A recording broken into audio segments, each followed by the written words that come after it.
फरवरी की सियासी तपिश से पहले ही बांग्लादेश की सरहदों पर सुलगने लगी है नफरत की वो आग, जो बुझने का नाम नहीं ले रही है। दरअसल बांग्लादेश में हाल ही में चुनाव होना है, लेकिन ढाका की गलियों में चुनावी पोस्टर की बजाय बगावत की आग भड़क रही है। ढाका की गलियों में चुनावी पोस्टर नहीं, बल्कि भारत विरोधी नारों की गूंज सुनाई दे रही है। जो भारत कभी बांग्लादेश की आजादी का सबसे बड़ा साथी था, आज उसी भारत को चुनावी फायदे के लिए दुश्मन बनाया जा रहा है। एक और भारत है जिसने संकट में बांग्लादेश का साथ दिया, और दूसरी तरफ बांग्लादेश है जो कट्टरपंथियों के जाल में फंस गया है।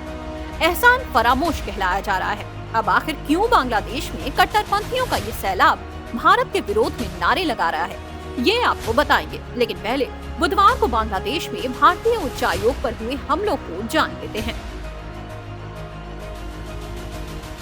ढाका में भारत विरोधी मार्च निकाला गया। भारतीय उच्चायोग को घेरने की कोशिश की गई। भारत विरोधी नारे लगाए गए। पुलिस से भिड़े कट्टरपंथी प्रदर्शनकारी। भारतीय राजनयिकों को धमकी दी गई, जिसके बाद भारतीय उच्चायोग बांग्लादेश उच्चायोग पहुंचा था। इसके बाद सिक्योरिटी बढ़ा दी गई है।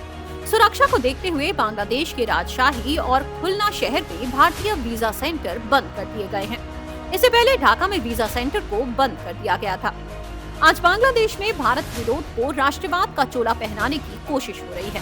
रैलियों में भारत को दुश्मन बताया जा रहा है। सोशल मीडिया पर नफरत फैल रही है और आम जनता के असली मुद्दों से ध्यान भटकाया जा रहा है। अब सवाल ये है कि क्या बांग्लादेश की राजनीति अपनी नाकामियों को छिपाने के लिए भारत को निशाना बना रही है? क्या सत्ता की लड़ाई में इतिहास, रिश्ते और क्षेत्रीय जिम्मेदारी सब कुछ भुला दिया गया है?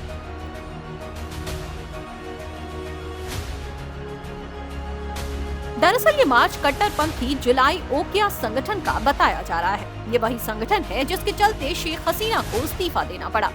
शेख हसीना को भारत में शरण लेनी पड़ी। ये वही संगठन है जिसने यूनुस सरकार को बांग्लादेश की गद्दी पर बिठाया। इसका उद्देश्य है कि भारत को और भारतीय हित को बांग्लादेश से बाहर कर देना, ताकि बांग्लादेश पाकिस्तान के सहारे भारत के जियोपॉलिटिक्स संबंध पर प्रहार कर सके। ढाका और इस्लामाबाद के बीच भी मेलजोल शुरू हो चुका है, जबकि वो कट्टर दुश्मन रहे थे। अब साझा दुश्मन यानी भारत और साझा मजहब उन्हें जोड़ रहे हैं। बांग्लादेश में आतंकी प्रशिक्षण शिविर पहले ही बनने लगे हैं। वहां अल-कायदा से जुड़े आतंकी सक्रिय रहे हैं और अब तो लश्कर-ए-तैयबा के कमांडर भी पब्लिक इवेंट में भाषण देने लगे हैं। इससे अंदाजा लगाना मुश्किल नहीं कि बांग्लादेश में चरमपंथ बढ़ रहा है। चुनावों से पहले नेताओं की बयानबाजियां इसी तरफ इशारा कर रही हैं। हालांकि बांग्लादेश की राजनीति में भारत विरोध कोई नई बात नहीं है। 1971 के बाद से अब तक हर बड़े चुनाव से पहले ये मुद्दा किसी न किसी रूप में उभरता रहा है। कभी फरक्का बैराज, कभी तीस्ता जल समझौता, कभी सीमा विवाद और कभी NRC CAA। लेकिन इस बार बयानबाजी ज्यादा आक्रामक और सीधी है। ऐसा माना जा रहा है कि कमजोर चुनावी एजेंडे के चलते कुछ दल भावनात्मक मुद्दों का सहारा ले रहे हैं। दरअसल बांग्लादेश की राजनीति उस वक्त ही हिल गई थी जब बगावत के बाद प्रधानमंत्री शेख हसीना को अगस्त 2024 में इस्तीफा देकर देश छोड़ना पड़ा। शेख हसीना, जिन्हें भारत का सबसे भरोसेमंद साझेदार माना जाता था, उनके हटते ही बांग्लादेश की राजनीति में संतुलन टूट गया और उसी के साथ भारत विरोधी ताकतों को खुलकर बोलने का मौका मिल गया। जो बयान पहले पर्दे के पीछे दिए जाते थे, वो अब चुनावी रैलियों और प्रेस कॉन्फ्रेंस में गर्व के साथ दोहराए जा रहे हैं। इस सियासी जहर का सबसे खतरनाक उदाहरण सोशल मीडिया पर तेजी से वायरल हो रहे नेशनल सिटीजन पार्टी के नेता हसनत अब्दुल्ला का वो बयान है, जिसमें उन्होंने भारत के पूर्वोत्तर राज्यों को अलग थलग कर देने जैसी धमकी दी है।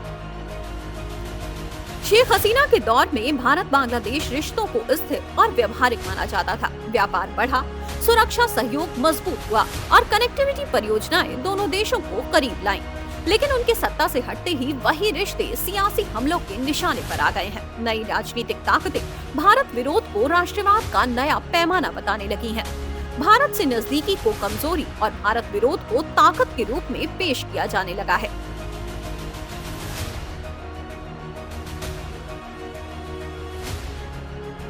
ढाका में आज हालात ये हैं कि एंटी इंडिया होना ही देशभक्ति का सर्टिफिकेट बनता जा रहा है। विरोध की आग इस कदर बढ़ाई जा रही है कि बांग्लादेश की आम जनता के मुद्दे कहीं नजर ही नहीं आ रहे हैं।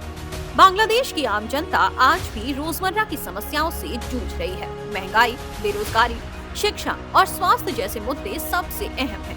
लेकिन चुनावी बहसों में इनका कोई जिक्र नहीं होता है। भारत विरोधी आड़ में नेताओं की नाकामियां छिपाई जा रही हैं।